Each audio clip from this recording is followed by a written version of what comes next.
Hi everyone, let me get straight to the point. In my Audi A6 C5 sedan, something in the rear started making a loud knocking noise. Driving over small bumps has become unbearable. Any little bump triggers a dull thud somewhere on the left side. Those of you who follow the channel might remember that in previous videos, I worked on the rear axle. Back then, we removed the shock absorbers and I replaced the upper mounts because they were worn out. One mount had rusted through, causing the shock absorber to sink into it. However, I don't think the new mounts could have worn out so badly in just 2 years. So I bought new shock absorbers and today we'll replace them. If the issue isn't with the shocks, I'll buy and replace the mounts too. Honestly, there's not much else in the rear suspension that could break. I'll be installing shock absorbers from Fenox. It's a local brand, and their shocks are relatively cheap. Let's see how they perform. I also ordered new bump stops because I remember one of them was cracked last time. I got the cheapest mounts from a brand called Patron, and I'm curious to see how long they'll last. Alright, let's get the car into the pit, raise the rear, and start replacing the shocks.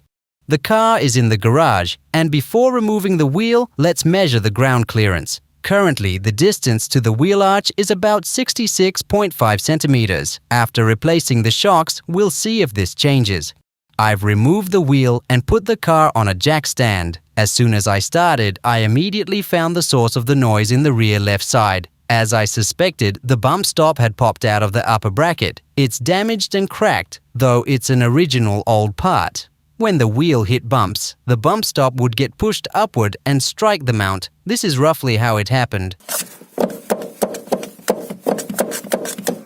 So, I could have just replaced the bump stop, but since I already bought new shocks, let's replace them too. To start, we'll remove the lower bolt that attaches the shock absorber to the beam. For this, I'll use a 16mm wrench. These bolts don't usually seize because there's an aluminum sleeve inside, so even in older cars like this one, they come out easily. To speed things up, you can turn the bolt itself. Use an open-end 16mm wrench to hold the nut in place while turning the bolt with a 16mm socket wrench. Then, remove the nut. The bolt won't come out yet because it's being pressed by the beam due to the spring's tension. So, we'll use a jack to lift the beam slightly. Place the jack under the beam and give it a few pumps. This releases the tension and the bolt can now be removed easily.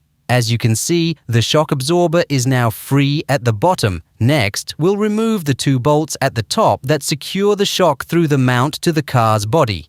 Here, we have 2 13mm bolts that are easy to remove since I replaced them a couple of years ago. Once the last bolt is out, here are what the bolts look like. You can slightly compress the shock absorber and remove it from the bottom without any issues. Alright, we've removed the shock absorber from the rear beam. Here's how the rear shock looks on this car. As you can see, it's very simple to remove. Just 1 bolt at the bottom securing the shock to the beam and 2 bolts at the top attaching it to the body. The mount still looks decent, especially since I replaced it about 2 years ago, likely with Lemforder parts. Next, we need to take apart the shock absorber, which involves removing this nut to detach the mount and the bump stop. Unfortunately, the top of the shock shaft where a special tool would fit is broken, so I'll clamp the nut or the shaft itself in a vise and try to remove the nut. It turned out to be easier than expected. I used a 17mm wrench on the nut, braced the bracket against the wall, and pushed the wrench with my other hand. Done! The nut came off without any problems. Now we remove the mount. Sometimes it can get stuck, which is pretty common. If that happens, gently tap it with a hammer. I removed the mount and it's still in good condition, so I'll reuse it with the new shock absorber. Next, I removed the bump stop, which is quite worn out. It's still the original, but I'll replace it with a new one.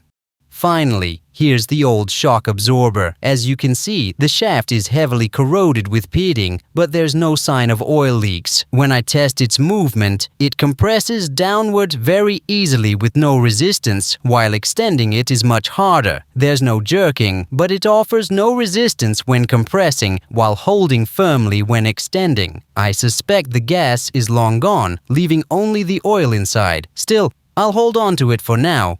Now let's unpack the new shock absorber. Notice the difference. The shaft of the new one extends on its own, unlike the old one. Before installing, the new shock needs to be primed. We'll run it through a few full strokes. I put on a cap for easier handling and push the shock down with both hands. It's tough to compress all the way. When I release it, the shock extends on its own thanks to the gas pressure, with just a bit of help from me. The difference is obvious. Let's assemble everything onto the new shock absorber. The bump stop is installed, but it was stiff and hard to fit in the cold. It took some effort to push it through the ring. Next, we attach the mount and secure it with a new nut. If you don't have the right tool, you can use an adjustable wrench to hold the shaft and a regular wrench to tighten the nut. The shock absorber is fully assembled and looks great. Now we'll install it in reverse order. Important: tighten the shock absorber bolt only when the car is under load, with the wheel on the ground, or by jacking the beam slightly upward.